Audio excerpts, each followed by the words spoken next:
الحمد لله رب العالمين والصلاة والسلام على رسوله الكريم أما بعد فأعوذ بالله من الشيطان الرجيم بسم الله الرحمن الرحيم وإنك لعلى خلق عظيم صدق الله العظيم.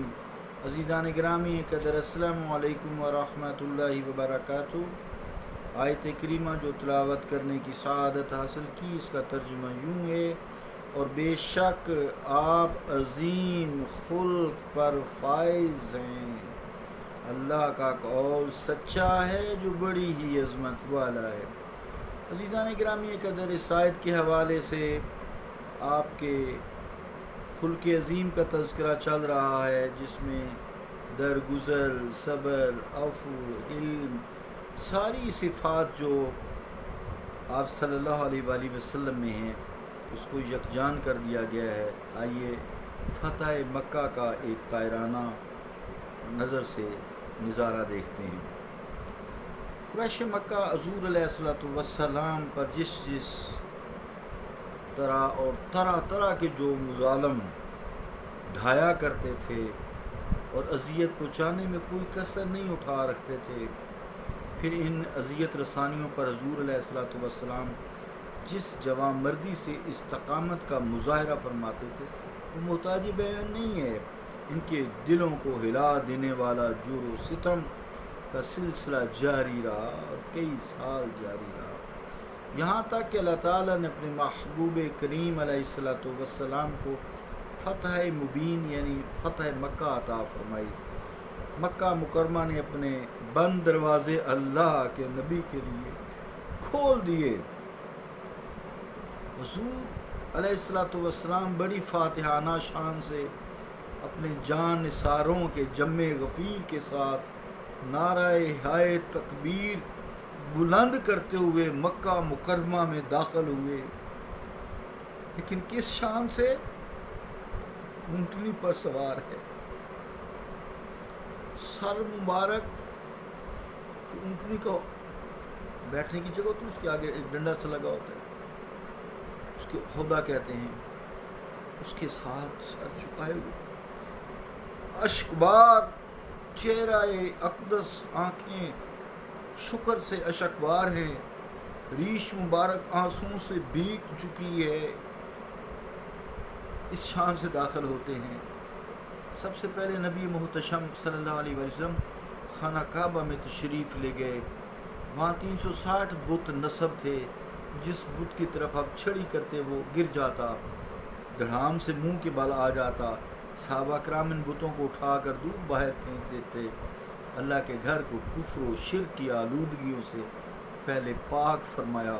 حضور علیہ السلام باہر تشریف لائے اور بیت اللہ شریف کے دروازے پر توقف کیا. سارا حرم شریف لوگوں سے بھرا ہوا تھا، تل دھرنے کی جگہ نہ تھی. کفار مکہ کو اپنی کارستانیاں ایک ایک کر کے آج یاد آ رہی تھیں. انہیں یقین تھا کہ ان کا قتل عام کیا جائے گا اور کسی کو زندہ نہیں چھوڑا جائے گا. اسی اثناء میں نبی رحمت علیہ السلام کی صدائے دل نواز، صدائے رحمت بلند ہوئی. انہیں مخاطب کر کے فرمایا: ما تقولون انی فاعل بکم، مجھے بتاؤ میں تمہارے ساتھ کیا سلوک کرنے والا ہوں. انہوں نے جواب دیا: خیرا خیرا اخن کریم وابن اخن کریم، ہمیں حضور علیہ السلام سے خیر کی امید ہے. آپ کریم بھائی ہیں اور کریم بھائی کے بیٹے ہیں. حضور علیہ السلام نے فرمایا کہ میں تمہارے بارے میں وہی بات کہوں گا جو میرے بھائی یوسف علیہ السلام نے اپنے بھائیوں کو کہی تھی: لا تثریب علیکم اليوم یغفر اللہ لکم وہو ارحم الراحمین. سورہ یوسف. کہ اے مکہ کے جفاکارو، آج تم پر کوئی سختی نہیں کی جائے گی، اللہ تعالیٰ تمہیں معاف فرمائے وہ سب رحم کرنے والوں سے بڑا رحم کرنے والا ہے۔ اس آیت کی تلاوت کے بعد پھر انہیں آزادی کی خوشخبری سنائی اور فرمایا اذهبوا وانتم الطلقاء، چلے جاؤ تم آزاد ہو۔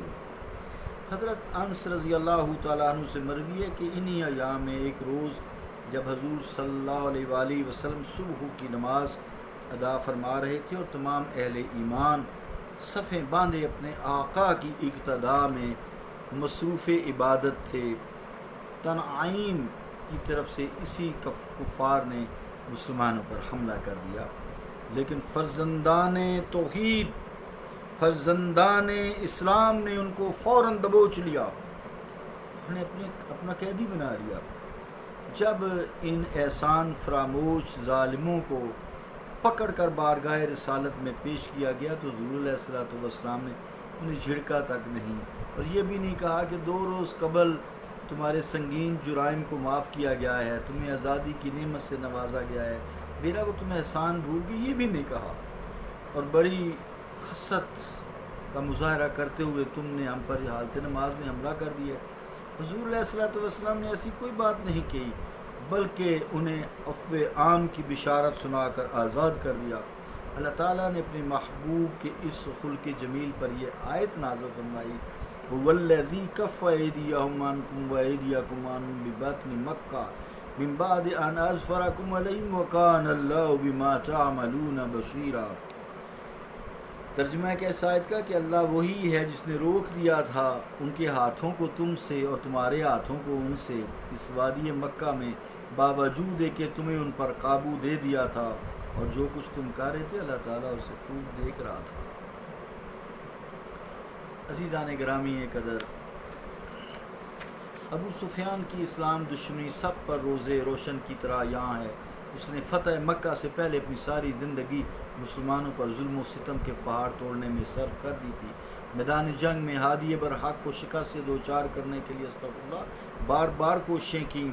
جنگ خندق میں عرب کے تمام مشرک قبائل کو مدینہ طیبہ پر چڑھائی کے لیے اس نے جمع کیا۔ میدان احد میں حضور علیہ الصلوۃ والسلام کے عزیز چچا سیدنا حمزہ رضی اللہ تعالیٰ عنہ اور دیگر جلیل القدر صحابہ رضوان اللہ تعالیٰ علیہم اجمعین کو بڑی بے دردی سے شہید کیا، پھر ان کے کان، ناک اور آنکھیں کاٹ کاٹ کر ان کا مسئلہ کیا، ان کے پیٹ چاک کیے، ان کے دل و جگر کو ٹکڑے کر کے ان ٹکڑوں کو ہار پروئے، انہیں اپنے گلے میں لٹکایا۔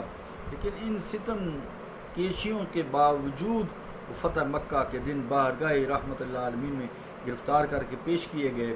اس رحمت مجسم نے ان کی جملہ صفاکیوں، سنگین زیادتیوں، خطاؤں، اذیت رسانیوں اور ہولناک سازشوں پر کلمہ عفو پھیر دیا، اور بڑے محبت بڑے انداز سے گفتگو فرمائی۔ جب بارگاہ اقدس میں حاضر ہوا تو شفیع کریم نے بڑے شفیق انداز میں شفقت سے فرمایا، آقا علیہ الصلوۃ والسلام نے، ویحاکا یا ابا سفیان الم یعنی لکا ان تعلم اللہ الہ الا اللہ، اے ابو سفیان تیرا خدا بھلا کرے، ابھی وہ وقت نہیں آیا کہ تو اس روشن حقیقت کو جان لے اور مان لے کہ اللہ تعالیٰ کے بغیر کوئی عبادت کے لائق نہیں۔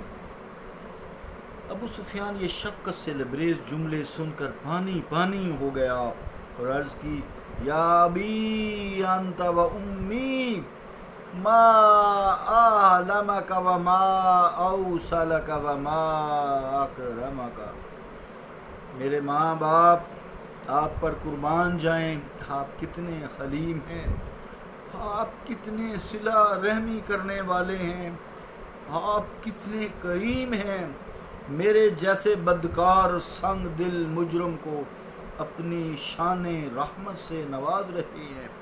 یہ حضور علیہ الصلوۃ والسلام کے عفو درگزر کا اثر تھا۔ حضور علیہ الصلوۃ والسلام اپنی امت پر ایسے احکام نافذ نہیں کرتے تھے جن پر عمل کرنا امتیوں کے لیے دشواری کا باعث ہوتا تھا۔ اس لیے حضور علیہ الصلوۃ والسلام نے فرمایا، اگر میری امت پر یہ بھاری نہ ہوتا تو میں نے حکم دیتا جب بھی وضو کرتے تو مسواک کرتے۔ ہر وضو کے ساتھ مسواک کرنا امتیوں کے لیے کیونکہ مشقت کا باعث تھا، اس لیے حضور نے اس کا حکم نہیں دیا۔ اسی طرح ارشاد فرمایا اگر میرے امتیوں کو تکلیف نہ ہوتی تو میں نے حکم دیتا کہ عشاء کی نماز رات کا تیسرا حصہ گزرنے کے بعد ادا کیا کریں، کیونکہ اتنی دیر تک جاگنا امتیوں کے لیے باعث تکلیف اور مشقت تھا، اس لیے آپ نے حکم نہیں دیا۔ اسی طرح حضور علیہ السلام نے صوم وصال سے اپنی امت کو روکا، کیونکہ حضور کا اتباع کرتے ہوئے اگر لوگ صوم وصال رکھیں گے تو انہیں بڑی مشقت کا سامنا کرنا پڑے گا۔ عزیزان گرامی قدر، بہت سارے ایسے احکامات ہیں جن میں فرزندان اسلام کی سہولت اور آسانی کو ملوز خاطر رکھا گیا ہے۔ یہ بات بھی ملوز خاطر رہے کہ نبی کریم علیہ السلام کی یہ صفات حلم و عفو اور رافت و کرم محبت ان امور کے بارے میں تھی جن کا تعلق حضور علیہ السلام کی اپنی ذات اور صفات سے تھا۔ لیکن اگر اللہ تعالیٰ کی قائم کی ہوئی حدوں کو کوئی توڑنے کی جرت کرتا تو حضور علیہ السلام کے غیظ و غضب کی کوئی حد نہیں رہتی تھی۔ شان جلال نبوت کا یوں اظہار ہوتا تھا کہ ہر چیز لرزنے لگتی تھی۔ جب غزوہ خندق میں ایک روز مشرکین نے اپنی پہن تیر اندازی اور سنگ بازی کے باعث نماز عصر ادا کرنے کی مہلت نہ دی مسلمانوں کو اور نماز قضا ہوگی تو اس وقت حضور نے ان کے لیے زبردست بد دعا فرمایا اللہم املا بطونہا نارا، یا اللہ ان کی قبروں کو آتش جہنم سے بھر دے۔ ملا اللہ بیوتہم و قبورہم نارا، اللہ تعالیٰ ان کی قبروں اور ان کے گھروں کو آگ سے بھر دے۔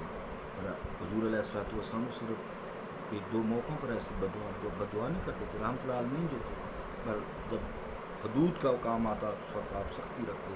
صلی اللہ تعالیٰ علی رسول خیر خلقہ محمد و علی آلہ و اصحابہ اجمعین برحمتک یا ارحم الراحمین۔